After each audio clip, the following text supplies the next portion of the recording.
আলহামদুলিল্লাহ, বহুদিন পরে দুই বোন একসাথে। সামনে যেটা দেখা যাচ্ছে চিত হয়ে শুয়ে আছে সে হচ্ছে পেনজিয়া। পেনজিয়ার এর মধ্যে বিপদ ঘটে গিয়েছে।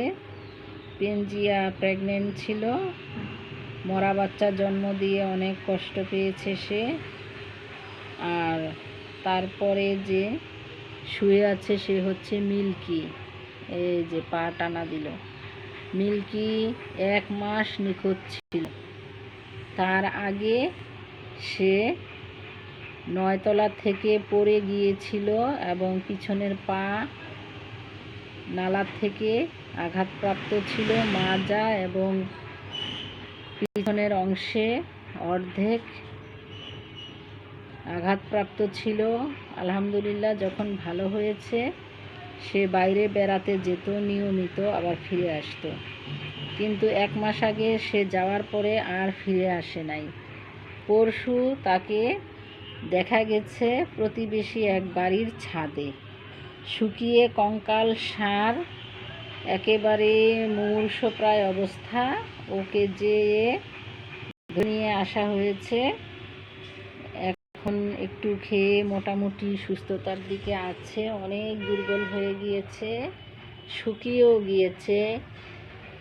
তবে আলহামদুলিল্লাহ ও ফিরে এসেছে। ওকে মনে হয় আটকে রেখেছিল, নাইলে ও বাইরে দেখা যেত। ও বের হয়েছে কিনা কখনো আর দেখা যায়নি।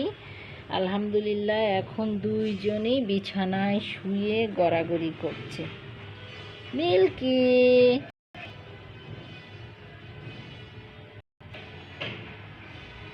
পেনজিয়া ঘুমিয়ে আছে। পেনজিয়া এমন করে একবারে উল্টিয়ে ঘুমিয়ে আছে। পোষা প্রাণীরা যারা পালেন অবশ্যই মায়া লাগে। তারা আমাদের কথা বুঝে এবং আমাদের গায়ের সাথে এসে দাঁড়ায়, খেলা করে, কোলে উঠে, নামাজ পড়ার সময় কোলে উঠে, নামাজের জায়গায় যায় নামাজে এসে বসে থাকে, খাবার চায়, ঘরে আসলে ঘিরে ধরে। এই ওদের মায়া। এটা মায়াটা কিন্তু ভাষায় প্রকাশ করা যায় না। পেনজিয়া, মিল্কি এখন ঘুমা করা রেস্ট হচ্ছে।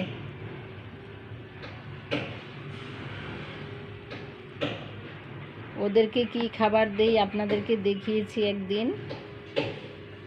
মাছ সিদ্ধ করে দিই, সাথে একটু আলু দিয়ে সিদ্ধ করে, আলুটা গেলে ভালো করে দিই।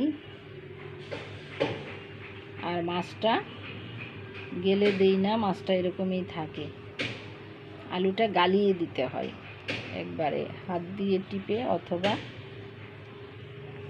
আলুটা চামচ দিয়ে ভেঙে গলিয়ে দিতে হয়। আর যখন আলু দিয়ে মাছ না সিদ্ধ করি তখন হালকা সাদা ভাত দেওয়া যায়।